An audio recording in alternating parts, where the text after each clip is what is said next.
So you believe Taiwan and the taking of it is now more inevitable? I think it's still something that I'm not expecting, in the immediate future. But the language coming out of the Party Congress all shows that Xi Jinping has tried to move China closer towards a position where it's able to do that.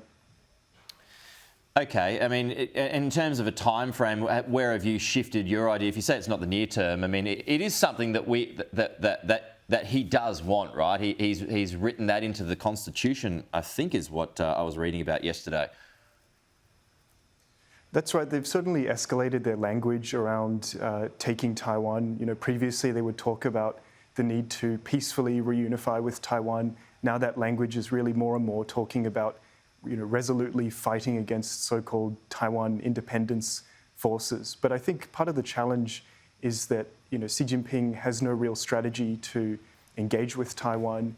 He's really only leaving himself this military option, but that would just be, I think, disastrous for China, for Taiwan and for the whole world. How long do you think Xi's dominance can last? I mean, right now it looks like, there's no clear end in sight.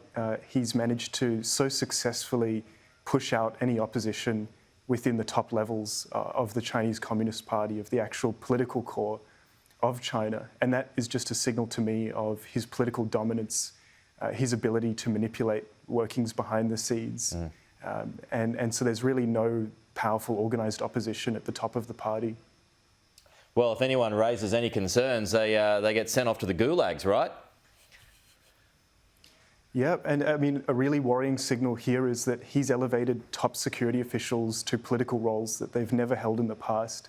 I think this is opening the door to more use of Chinese police and secret police in a way that looks much like the KGB under the Soviet Union, using it against his political rivals to further entrench his power. We saw that extraordinary moment too on the weekend, Alex, where Hu Jintao was kind of picked up, and this is during Congress, he was picked up and marched off. It was kind of a made-for-TV moment, I would have thought.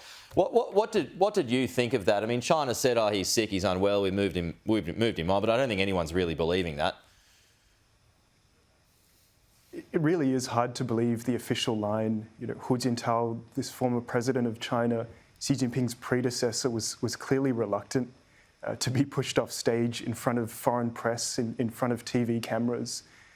He had to be pulled out of his chair several times before he actually stumbled out. And I think this is really consistent with sort of a wholesale removal of his faction, his supporters, his protégés from the senior leadership.